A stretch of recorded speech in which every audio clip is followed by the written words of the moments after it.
سمیرہ حلوانی بھی ایک ایسے ہی جسم جثے اور داؤ پیچ والی پہلوان رقاصہ تھی جس کی وجہ شہرت، مندرجہ بالا اوصاف اور خصائص تھے۔ انہی کی بنا پہ میں نے اسے یوں ہی سمیرہ پہلوانی کہہ دیا تو شارق بگڑ بیٹھا۔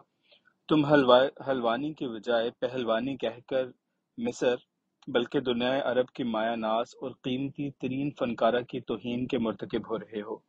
شکر کرو کہ تم اس وقت یہ نازیبا الفاظ دہرا رہے ہو جب وہ شاہ فاروق زندہ نہیں، ورنہ وہ تجھے نیل برد کرنے سے پیشتر بھاری بھرکم فربا اندام حسیناؤں کے بارے میں اپنا نقطہ نظر ضرور واضح کرتا اور بتاتا کہ ام کلثوم کی ہر دل عزیزی اور شہرت دوام میں گائیکی کی نسبت اسی کی فربہی کا زیادہ حصہ تھا۔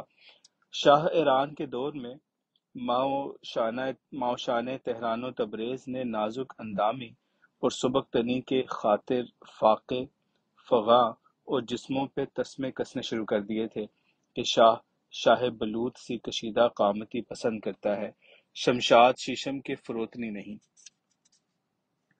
ایسے ہی شاہ فاروق کے دور درد دروں میں زنان مصر بازاری نے اپنی ہلکی کشتیوں کے ساتھ بھاری بھاری لنگر باندھنے شروع کر دیے تھے۔ پیٹوں اور پنڈلیوں پہ موٹی موٹی پٹیاں، چھاتیوں پہ اسفنج کے غلاف، کولوں پہ موٹے کپڑے کے استر اور شانوں کی ہڈیوں پہ روئی کے شکتلے رکھتی کہ مبادا شاہ کی نظر ان پہ پڑے اور وہ محروم التفات رہ جائیں۔ عرشہ کے وی آئی پی مہمان اور اول اور اعلیٰ ترین توجہ کے اہل مسافر درجہ بدرجہ اپنی اپنی نشستوں پہ فروکش تھے۔ شیشے، حقے، پیچوان سلگ رہے تھے۔ دنیا بھر کی اعلیٰ سے اعلیٰ شراب پیش کی جا رہی تھی۔ بڑے بڑے تانبے اور چوبی طباقوں میں سامان خورد و نوش سجا ہوا تھا۔ سالم دمبے، نیل کی مچھلی، ترکی اور ایران کے مرغے زریں بما رنگین پرو کلغی، انگلستان اور ہالینڈ کی بطخیں، صحرائی بٹیرے، بڑی بڑی جہازی روٹیاں، خمیری تافتان، بھنے سنگاڑے، آلو اور خشک و تر میووں کا ایک جہان تو عام سجا ہوا تھا۔ زرق برق روایتی لباس میں مؤدب اور محرک خدام، سیاہ چشم چوکڑیاں بھرتی، دل و نگاہ کو گرماتی، عیش و عشرت پہ اکساتی ہوئی مہلائیں اور سب پہ قیامت، سمیرہ پہلوانی کا ہیجان خیز رقص۔ لگتا تھا تمام ستارے، ماہ و مہر، کہکشائیں، شہابیے، فضاؤں کے جھرمٹ اور ہواؤں کی مہکاریں اس شعلہ جوالہ کے وجود میں حلول کر گئے ہیں اور جنہیں وہ جھٹک جھٹک پھڑک پھڑک نکال دینا چاہتی ہے۔ شاید ایسے ہی رقص کو کسی اور صورت میں پیش کیے جانے کو رقص بسمل کہتے ہیں۔ اب کہہ سکتے ہیں کہ رقص درویش کی تو کوئی اور ہی کیفیت ہوتی ہوگی۔ شارق بطل نے مجھے کوہنی سے ٹہوکا دے کر گرم گرم قہوے کی پیالی پکڑاتے ہوئے کہا، آنکھوں کے ساتھ ساتھ منہ اور زبان کو مصروف رکھنا چاہیے، اس طرح اعضاء و اعصاب میں اعتدال قائم رہتا ہے۔ کیا دیکھ نہیں رہے کہ سب لوگ کھا پی اور دیکھ بھی رہے ہیں؟ قہوے کی ہلکی ہلکی چسکیاں بھرو۔ اس طرح سمیرہ حلوانی کے رقص کی عشرت انگیز چٹکیوں کا اثر نہیں ہوگا، اور ہو سکے تو ہلکی پھلکی بات چیت کا سلسلہ بھی جاری رکھو، دھیان بٹا رہتا ہے۔ شارق، مجھے یقین ہے کہ تم نے ابھی شادی وادی کا جھنجٹ نہیں پالا۔ تم ٹھیک کہتے ہو، اس نے سمیرہ پہلوانی سے نظریں ہٹائے بغیر جواب دیا۔ تمہاری صحت، طبیعت اور موجودہ کام کی نوعیت بتاتی ہے کہ جن سے لطیف کی جائز اور ناجائز قربت سے بھی تمہیں کوئی دلچسپی نہیں۔ اس نے بغیر کسی ہچکچاہٹ اسی بے نیازی کی حالت میں جواب دیا، بالکل نہیں۔ تم نے جنس لطیف کا لفظ استعمال کیا ہے، میں جنس لطیف کو کثیف بنانے کے حق میں نہیں ہوں۔ ایسے شہوانی ہیجان پیدا کرنے والے رقص اور مناظر تو تم روز ہی دیکھتے ہوگے۔ اس کا کچھ نہ کچھ رد عمل بھی تو ہوتا ہوگا۔ جوان ہو، خوبصورت ہو، جبکہ پیسہ اور خون جیب و جسم میں ہو تو ضرور کھنکتا ہے، بولتا ہے، بلکہ پورا پورا تولتا ہے۔ میری جانب توجہ دیے بغیر اس نے جواب دیا، یہ بھی تم ٹھیک کہتے ہو۔ مجھے محسوس ہوا جیسے وہ غنودگی یا ہلکے سے نشے کی کیفیت میں ہے۔ شارق، تم میرے سوالوں کا ٹھیک سے جواب نہیں دے رہے۔ معلوم ہوتا ہے جیسے تم نشے کی حالت میں ہو۔ وہ اچٹتی سی نظر مجھ پہ ڈال کر بولا، نشے میں تو نہیں، البتہ ہلکے سے سرور میں کہہ سکتے ہو۔ کیا مطلب؟ اللہ کے بندے، میں ہمیشہ اس کام کے دوران اپنے قہوے میں مصری نیشکر کی رم ملا کر پیتا ہوں۔ اس سے مجھے حوصلہ، یکسوئی ملتی ہے۔ تم بھی 2-3 پیالیاں چڑھا گئے ہو، کیا تمہیں کچھ محسوس نہیں ہوا؟ نئے بندے کے لیے اس قہوے کے پہلے 2 گھونٹ ہی کافی ہوتے ہیں، مگر دکھائی دیتا ہے کہ تم رم ملا ہوا قہوہ چھو کر بھی نہیں گزرا۔ میری تو سٹی گم ہو گئی۔ کیا میں قہوے میں شراب پی گیا؟ قہوہ کم بخت چیز ہی ایسی ہے، زہر بھی ملا کر پی جاؤ تو محسوس نہیں ہوتا۔ اس کی تلخی میں ہر چیز کا سواد، ذائقہ مارا جاتا ہے۔ تم نے میرے ساتھ کوئی اچھا سلوک نہیں کیا۔ پہلی بار پینے پہ میں نے اپنے دوست سے ایسے ہی شکوہ کیا تھا۔ پھر میں اپنے استاد سے بھی بے حد بگڑا کہ وہ مجھے قہوے میں مسلسل رم پلاتا رہا، جس پہ میرے استاد نے بتایا کہ وہ بھی کبھی اپنے استاد سلیمان اخی سے بے حد خفا ہوا تھا کہ وہ اسے مسلسل کئی برس پلاتا رہا ہے۔ لہذا برادر، گولان کی پہاڑی والے بزرگ بابا کی لڑی کڑی سے ہر کوئی دانہ ایسے ہی جڑتا ہے۔ لو، ایک پیالی قہوہ اور پیو، اور کوشش کرو کہ سمیرا حلوانی کی ناف سے نظر نہ ہٹے۔ یا اللہ! میرے منہ سے بے ساختہ نکلا اور میں عقل و فکر سے بیگانہ ہو گیا۔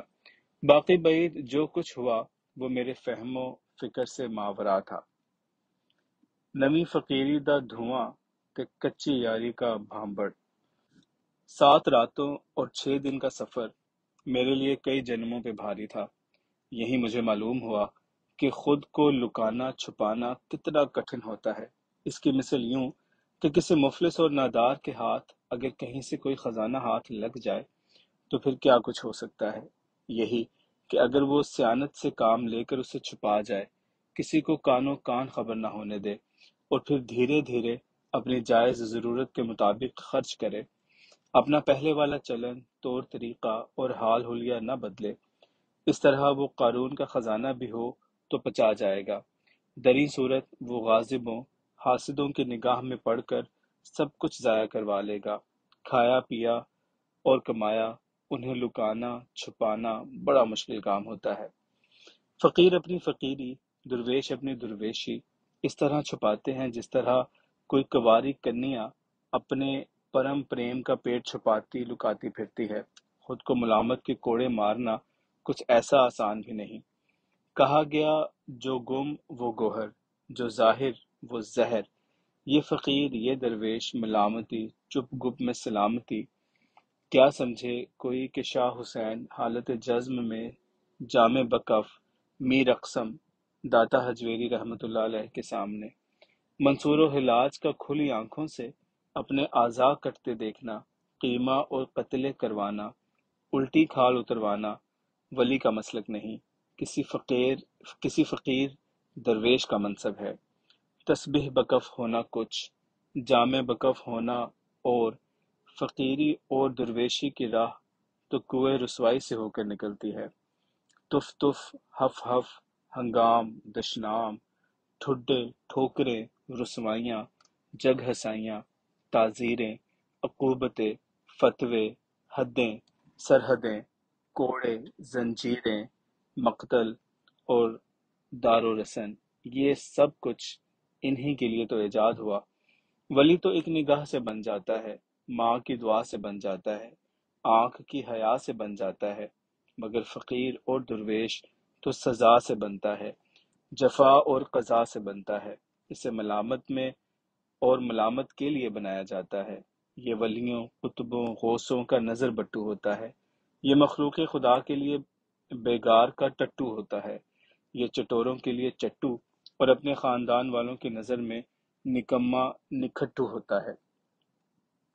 یہ صدقے کا کالا بز بچہ جو نہ تو صحیح سے ٹانگوں پہ کھڑا ہو سکتا ہے اور جس کے منہ سے میں تو ٹھیک سے نکلتی ہی نہیں، جو چھری تو کیا محض قصائی کی بو پاتے ہی خود بخود ذبح ہو جاتا ہے۔ میں نے جانا کہ کچے میں جو کچا رہ جائے تو کبھی پختہ نہیں ہوتا۔ کچے میں کچ اس وقت تک نہیں نکلتا جب تک سنگ میل ہے۔ ہر سنگ میل اپنی گزشت سے مختلف اور سخت آزمائش کا حامل، کوئی بے یقینی اور شبہات و تشکیک کے جنگل کے پاس گڑا ہے، کوئی بدعت و شرک کی دلدل کے قریب استادہ ہے، کوئی سنگ میل یا نشان راہ ابہام کے صحرا میں سراب کی مانند ہے۔ غرض یہ کہ مجاز ہی اصل چیز ہے، یہی ہلکی سی تبدیلی سے حقیقت حق میں بدل جاتا ہے۔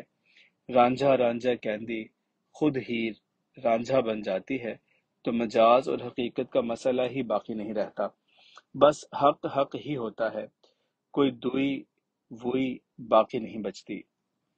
مجاز کو کچا نہیں رہنا چاہیے کہ مسافر مدینہ کبھی نہیں پہنچتا، دینہ ہی کا چکر لگاتا رہتا ہے۔ لوگ اسے مدینہ مدینہ نہیں، ماں کا دینہ کہتے ہیں۔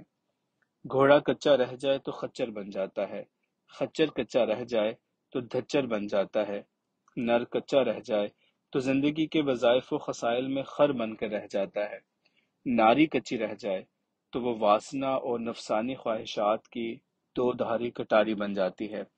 کچا پھل انسانوں سے زیادہ چرندوں پرندوں کے کام آتا ہے، کچا تو عام پیٹ میں فساد پیدا کرتا ہے۔ کشتہ کچا رہ جائے تو جوڑوں میں بیٹھ کر جینا عذاب بنا دیتا ہے۔ جو بھی ہو، خواہش، خواب یا خوبی، یاری، دوستی یا محبت، کچی رہ گئی جنہ دی یاری، او پتنا دے رون کھڑیاں۔ رسی، گانٹھ، بات اور گھات کچی رہ جائیں تو وقت پہ بڑا پچھتاوا دیتی ہیں۔ ذہن، سبق، منصوبہ اور مکان بھی اگر کچے ہوں تو بڑی مصیبت ڈالتے ہیں۔ کچی آنکھ گیدڑ کو بھرے میدان میں ادھڑوا دیتی ہے، کچے کان کھنے کھلوا دیتے ہیں، اور کچی زبان بھری برادری میں ناک کٹوا دیتی ہے۔ کچا لوہا کچالو کے مول کا، کچا شاگرد در در کے بول کا، کچا پتھر گاج کے تول کا، اور کچا موتیا پھولے کا نہ پھپھول کا۔ ان سب کچوں میں سب سے زیادہ نقصان دہ فقیری کا کچ ہے۔ کہا گیا کہ نمی فقیری تو دوپہری دھومے، ایسا کچا فقیر اپنے اور دوجوں کے لیے بربادیوں کی ایک لکیر ہوتا ہے۔ وہ راندہ درگاہ اور بے سمتا ہوتا ہے، مخلوق خدا کے لیے ایک عذاب کا درجہ رکھتا ہے۔ دیکھے ہوں گے بڑے بڑے چرسولے، جھٹ دھاریے، نام نہاد درویش اور فقیر دن رات چرس بھنگ کے نشے میں ڈوبے ہوئے، ہاتھ کی انگلیوں میں 5 چرس کے سگریٹ جما کر خود اور مریدوں کو سوٹے لگوانے والے، دین کی ہوش نہ دنیا کی، کچھ عصری علم کی بوجھ نہ دین کی کچھ سوجھ۔ شاید دھوئیں کا کچی پکی فقیری کے ساتھ کوئی تعلق ہے کہ دھواں جہاں کہیں سے اٹھ رہا ہوگا وہاں کسی نہ کسی حساب کتاب میں کوئی فقیر، فقرا، فاقہ مست، فراق زدہ، فسوں کار، فروکش ضرور ہوگا۔ یہ دھواں سا کہاں سے اٹھتا ہے؟ دل و جان کے علاوہ بھی یہ بہت سی جگہوں سے اٹھتا ہوا دکھائی دیتا ہے، مگر اس وقت میں کچے فقیر، کچے دھوئیں یا نمی فقیری کے دوپہری دھواں کی بات کر رہا ہوں۔ فقیری نئی ہو یا پرانی، دھوئیں کے بغیر نہیں چلتی۔ فقیروں، درویشوں، سادھو سنتوں کے ہاں کوئی باقاعدہ باورچی خانہ تو ہوتا نہیں، یہ خدا مست جنگلوں منگلوں، پہاڑوں، صحراؤں میں بے در و دیوار، ننگی زمین اور کھلے آسمان تلے براجمان ہوتے ہیں۔ اپنی چائے چلم کے لیے ڈیرے ٹھکانے پہ آگ کے الاؤ کا خاطر خواہ بندوبست رکھتے ہیں۔ گھاس، جھاڑ جھنکار، جنگل بیلے کی لکڑی، گیڈی ان کا ایندھن ہوتا ہے جس کی کمی نہیں ہوتی، لہٰذا ان کا یہ الاؤ ہمہ وقت روشن اور گرم رہتا ہے۔ ظاہر ہے کہ جہاں گیلی سیلی لکڑیوں اور ہرے پیلے پتوں ٹہنیوں کا درشن دہکاؤ ہوگا، وہاں دھاری دار خاکستری خمدیلے دھوئیں کا خاصا پھیلاؤ بھی ہوگا۔ اس کے بڑے چمتکار ہیں۔ سادھو فقیر کے ڈیرے کی نشاندہی ہوتی ہے، چاول، چائے، چقندر اور چلم کے لیے آگ میسر رہتی ہے۔ رات کے اندھیرے میں جنگلی جانور قریب نہیں پھٹکتے، روشنی کے لیے کسی لالٹین یا دیے باتی کی حاجت باقی نہیں رہتی۔ گرمیوں میں مچھر مکھی سے نجات اور سردیوں میں گودڑی گدے سے فراغت رہتی ہے۔ ایک اور طرفہ تماشا بھی کہ اکیلے دوکیلے کا من پرچا رہتا ہے۔ چنچل چنگاریوں کا رقص، لہراتی لپٹوں کے توڑے، شوخ شولوں کا نرد بھاؤ، نیلے پیلے قرمزی سرمئی رنگوں کی راس لیلا ایک نرالا سما باندھے رکھتی ہے۔ یہ سارے کارے کرم پکے اور اصلی سادھو سنتوں فقیروں درویشوں کے ہوتے تھے۔ اب یہ سب کچھ کچے فقیروں کے ڈیروں پہ کسی اور طریقے انداز سے سر انجام پاتے ہیں۔ اس طرح 99% ڈیروں پہ فقیری دھواں ہوتا ہے، یعنی چرسیلا دھواں۔ اب یہ جگہیں گوشہ نشین یا تارک الدنیا فقیروں کے ڈیروں نہیں، بلکہ اشتہاری مجرموں، منشیات فروشوں، قمار بازوں اور منشیات کے عادی، فارغ الدین اور دنیا بدقماش افراد کی پناہ گاہیں ہیں۔ عرسوں اور میلوں ٹھیلوں کی اوٹ میں چرس کشی کے بڑے بڑے پنڈال جمتے ہیں، چرس بازار لگتے ہیں۔ در پردہ یہ نویں فقیری اور فقیری دھواں ایک زبردست مافیا ہے، جس کی پشت پناہی منشیات کے بڑے بڑے ڈیلر اور سمگلر کرتے ہیں۔ ظاہر ہے کہ یہ غیر قانونی کاروبار سرکاری اور غیر سرکاری کالی بھیڑوں کی ملی بھگت کے بغیر ممکن نہیں، لہٰذا بڑے بڑے عرسوں میلوں پہ منوں ٹنوں کے حساب سے چرس فروخت اور استعمال ہوتی ہے۔ غضب خدا کا قبروں، آستانوں، مسجدوں کی دیواروں، صحنوں اور حجروں میں سگریٹ بھرے جاتے ہیں اور بنا کسی حیا اور حجاب کے کھلم کھلا سوٹے لگائے جاتے ہیں، بلکہ خود نام نہاد سائیں، ملنگ اور مرشد اس کارِ خبیث میں شامل ہوتے ہیں اور اسے فقیری دھوئیں کا نام دیتے ہوئے نہیں شرماتے۔ الحفیظ الامان۔ ان مقامات پہ آپ دیکھیں تو معلوم ہوتا ہے کہ نئی نسل کے نوجوانوں، طالب علموں اور عام محنت کشوں کو کمال عیاری اور ایک خاص منصوبہ بندی سے اس قعر مذلت میں دھکیلا جا رہا ہے۔ آسودگی، سکون، یکسوئی اور فقیری ملنگی کے جھانسے میں پھنسایا جاتا ہے۔ پروپیگنڈا کیا جاتا ہے کہ فقیری، درویشی، ملنگی کے لیے یہ فقیری دھواں انتہائی ضروری عنصر ہے۔ اس سے نہ صرف دھیان جمع رہتا ہے بلکہ نروان اور گیان حاصل ہوتا ہے۔ اسی ڈرگ مافیا نے خاص طور پہ فکر روزگار، غم دوراں اور معاشرتی ناانصافیوں کے مارے ہوئے نوجوانوں کے لیے مخصوص نعرے، دھمالیں، غزلیں اور قوالیاں ایجاد کی، جن میں جام، سبو، قلیان، شیشہ، کش، کونڈی وغیرہ کی تکرار اور استعار کچھ ایسے پرکشش انداز میں استعمال کیے ہیں کہ کچے نا آسودہ ذہن انہیں فوراً قبول کر لیتے ہیں۔ علی علی بو قلندر، علی کر بھلی، اٹھو رندو پیو جام قلندر، مارو دم مٹے غم، چرس دا سوٹا، ملنگی چوٹا وغیرہ اس کی ادنا مثالیں ہیں۔ یوں لگتا ہے جیسے مولا علی رضی اللہ تعالیٰ عنہ کا نام نعرہ صرف چرسولوں اور سوٹے بازوں کے لیے ہی مخصوص ہو کر رہ گیا ہے۔ استغفر اللہ۔ ملتان شریف میرا آنا جانا لگا رہتا ہے۔ کڑاکے کی گرمیوں کے دن تھے اور میں کچھ عزیزوں کے ایک پھنسے ہوئے کام کے سلسلے میں محض چند گھنٹوں کے لیے بذریعہ ہوائی جہاز یہاں پہنچا تھا۔ رات کی آخری فلائٹ پہ لاہور کے لیے میری واپسی کنفرم تھی۔ ملتان ایئرپورٹ پہ میرے عقیدت مند موجود تھے، مگر وہ گرم جوشی اور خوشی جو ایسے موقعوں پہ استقبال کرنے والوں کے برتاؤ میں ہوتی ہے مفقود تھی۔ مجھے ایسے محسوس ہوا کہ وہ لوگ بادل ناخواستہ میرا استقبال کر رہے ہیں، منہ بشرے لٹکے ہوئے، آنکھیں بجھی ہوئی اور مسافہ کے لیے بڑے ہوئے ہاتھ بے جان اور یخ۔ الہی، یہ مردے کہاں سے نکل آئے؟ کار میں بیٹھتے ہی میں نے کریز شروع کر دی۔ سائیں خیریت، یہ پہلے پہر ہی آپ کے چوکھٹوں پہ 12 بج رہے ہیں۔ انتہائی گرمی کے موسم میں ایسے سرد مہری، آشیانوں کی خیر ہو بابا، کچھ تو کہو، آخر ماجرا کیا ہے؟ میری دائیں جانب بیٹھا ہوا عزیز بھی بھی کرتا ہوا پھسکا، بابا جی گھر پہنچ کر کچھ آرام فرمائیں، پھر گوشت گزار کریں گے۔ مجھے کھڑک گئی کہ جس کام کے لیے آیا ہوں وہ کچھ مزید بگڑ چکا ہے۔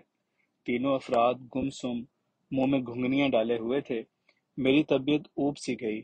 میں نے دوبارہ دریافت کیا، سائیں زندگی موت دکھ سکھ تو ساتھ ساتھ یوں ہی چلتے رہیں گے، ان سے تو مفر ممکن نہیں۔ بولو تم لوگوں کے منہ کیوں بنے ہوئے ہیں؟ ایک بڑے نے بادل ناخواستہ زبان کھولی، بابا جی ہم تو جیتے جی برباد ہو رہے ہیں۔